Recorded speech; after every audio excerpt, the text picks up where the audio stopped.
Hello Internet! Arch here again. Another little video for you while I wait for the queue on Kazakh, because I'm that kind of guy. I thought I'd do like this is specifically back to my core of Affliction Warlocks. So I figured I'd do a short little video on getting raid ready, basically. So a few little things you want to take into account. First of all, jump straight into it. Gear, obviously, one of the most important things. If you don't have the gear for raiding, you're not going to be able to do it, really, basically. So what can you do? Heroics, obviously, very easy, very fast to get gear. You can just spam your way through them and just gear up really quickly. 463 item level, like across the board, is enough for normal modes raiding, and you know I can count testament for that it is enough for normal road, because we've just cleared Mogushun Vaults on Thursday. I think we finished it, and pretty much everybody in the raid was 463. I know I was 463 exactly item level, so you can do it in just 463s. But you can get some items easily to boost it up a little bit. You can do tailoring, the chest and the gloves. You can either buy them off of the auction house if you've got the gold, or if you are a tailor, make them. Very easy to make. You only need 6 Imperial Silk for the chest and 4 Imperial Silk for the gloves, which is, I mean, as we know, Imperial Silk is a daily cooldown. You can make 1 per day. But if you've got Spirits of Harmony to spare, then you can, 3 Spirits of Harmony equals 1 Imperial Silk. So if you've got them spare, just stick them into that, and you can get it a lot faster. Rather than waiting 10 days, you can get it done in 5 or 4 days. I had both of them ready for when we went live, the raid went live on the Wednesday, and I was farming them from when I hit 90 on the Tuesday before. So, but I had mine, well, a couple of days before that. I think I got mine on the Monday. So it only takes a couple of days if you actually, dedicate your spirits to creating Imperial Silk. So they're easy enough to get. The Dark Moon card trinket, as every expansion, this is very good trinket. How long it stays really good is a question, because this time it's slightly lower item level than the first tier of raiding. For instance, back in Cataclysm, the Dark Moon trinket was 359, which is the same as all of the first tier loot up until heroic, and it was so good that it was pretty much best in slot up until Fireland's normal mode, when it got overtaken. But this one is item level 476, and first tier normal mode is 479, and the first is 483, 486 or something like that. But there is actually a difference in the item level, so I don't see it lasting much past the next set, sort of Heart of Fear and Terrace of the Endless Spring. It might last until there. It might get replaced by Terrace of the Endless Spring and Heart of Fear heroic modes, but it's definitely worth it. I mean, if you're an inscriptionist and you can make the cards yourself and you get lucky, or you can sell the cards, you don't need to raise the funds to buy the cards you do need, or unless you're on a server where shit is dirt cheap and you can just buy them. I don't know how much they are on your server. On our server, each card goes for around 10k. Some of the Serpent ones which you want go for 15k, depends. So that's 8 cards, you're looking at what, 80k maybe for the trinket. It's a lot, but if you've got the money, do it. It's a brilliant trinket. The other trinkets on there, other options are like the one from Brewfest, which if you got it, I don't know if it's still going on.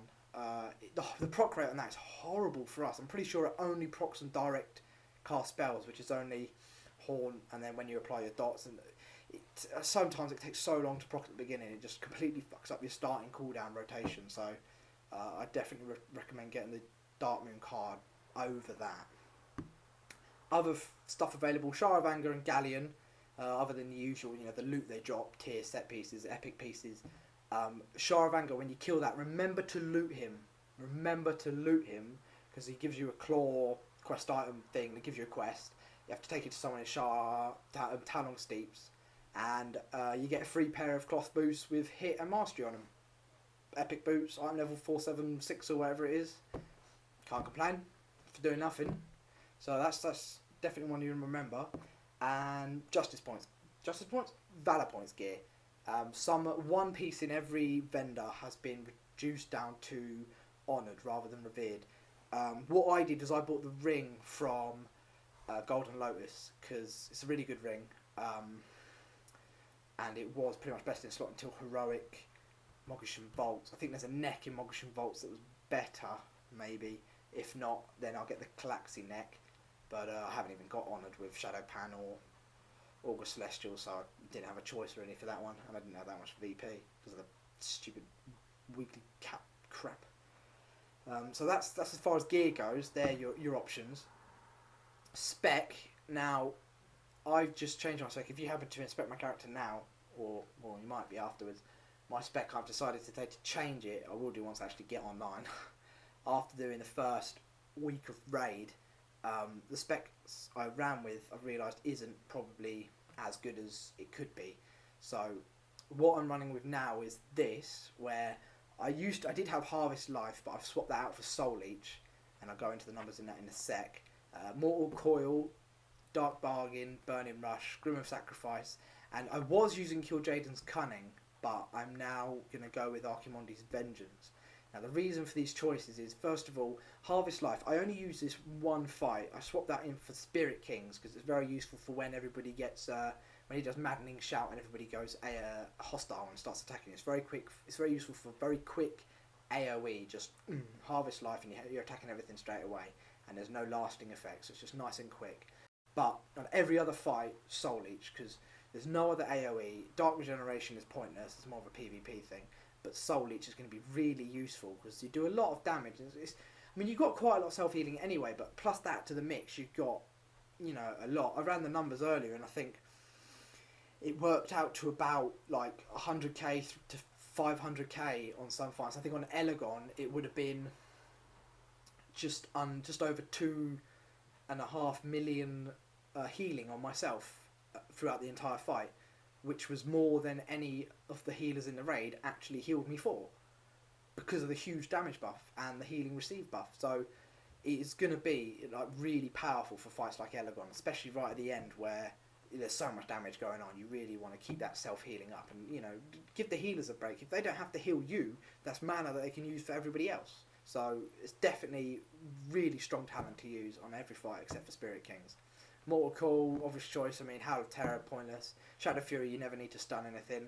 So just stick with Mortal Coil if you need a quick little heal. You know, heal 15%. It's quite useful on Elegon when then you're inside the bubble, because you hit it and that again increases to 50%, so you get a nice big heal. Dark Bargain, mainly because we don't have a pet, so Soul Link's rubbish. Sacrificial Pact is alright, but Dark Bargain is just very useful. I like using it. Burning Rush is just out of necessity really. Bloodfeet you're not going to use. An Unbound Wheel you're not going to use, not with the high health cost. Burning Rush can be useful. There's not really a lot of movement in the fight, except maybe Elegon and maybe on Feng there's a bit of movement, but nothing like eccentric, nothing massive. So, you know, just use it if you need to. Grimoire of Sacrifice, that's a given. It's the highest DPS spec choice for Affliction. No arguments. Now, Archimonde's Vengeance. Like I said, I was running with Kil'jaeden's Cunning, but as I said, there's so little movement for a ranged caster in these fights that it's just pointless. But Kil'jaeden's Vengeance, you don't even need to use the cooldown of it, or the whole 25% damage reflected back. If you just used it for the passive effect of 5% all damage taken reflects back, there's so much damage going on in these raids that it is a lot. Like, it's a good couple of 100k throughout the entire fight. I went through our logs and I looked at how much damage I took, how much 5% of that is, and how much it would have reflected back, and it's a lot. And then if you think about using that last 25 second cooldown, if you do that in the last 25 seconds of Elegon, just to help push that extra little bit out, you're going to be reflecting 25% damage, of which he's going to be taking 100% of that extra, if you've got enough stacks on him, obviously. So you're technically reflecting back 50% damage. Now you are getting hit towards the end of that fight for roughly 50,000 damage every second. So that's like a free 25,000 DPS right at the end of the fight. See what I mean? It's just so much damage, and the passive 5% for all the other fights is just going to help you. It's just going to stick an extra couple of 100k damage for free, for nothing. It's so much more useful to Kil'jaeden's Cunning because you never need to move. And Manaros Fury, there's no AoE, so it's a given really. There's no question about it. Enchants. Now, the only one I really need to say about this is weapon enchant. Currently, Windsong is fucked. Now, we don't know whether that's purpose. They originally said they wanted 1 proc per minute off of melee damage and spell casting. But for dot classes, it's not really proccing at all. I looked at our logs, an entire night of raiding. So over the space of 4 hours, I had 5 procs in total. So don't bother with it. At the minute, Power Torrent is a DPS gain, even though it's an older enchant, just because it actually procs. So I hope they're going to fix it, because people like rogues, dual wielding rogues, can have like 95% uptime of like all 3 buffs, and it's just, and we get 5 procs in the space of 4 hours. So I hope they're going to fix it. I don't know if it's broken or whether it's intended, but use Power Torrent for now until you can get Jade Spirit. Use Power Torrent. And those of you thinking about using the Elemental Force one, the one which deals damage, that doesn't proc off of periodic damage. That's again only spellcast, so don't worry about that either. Power Torrent's the way to go for now. Gems and reforging. I've been doing a lot of theory crafting over the strength of haste and mastery, and it's sort of, the more your mastery goes up, the more haste becomes powerful, but then the more your haste goes up, the stronger mastery becomes. So it's sort of like, mastery is the most obvious flat increase, you know, it's always a percentage increase, whereas haste has like you know, the thresholds, and certain percentages you get a boost because you get an extra tick on certain things, but it's sort of, it's a bit hard to calculate, but the easiest way is, I have found that mastery is stronger, so ever so slightly, point for point, mastery is stronger, because you need 425 haste for 1% haste, whereas you need 193 something like that mastery for 1% mastery. So mastery is stronger just because it needs less for 1%. So I'd say right now, reforge and gem mastery, then haste, and crit, fuck it, who cares, hit, you know.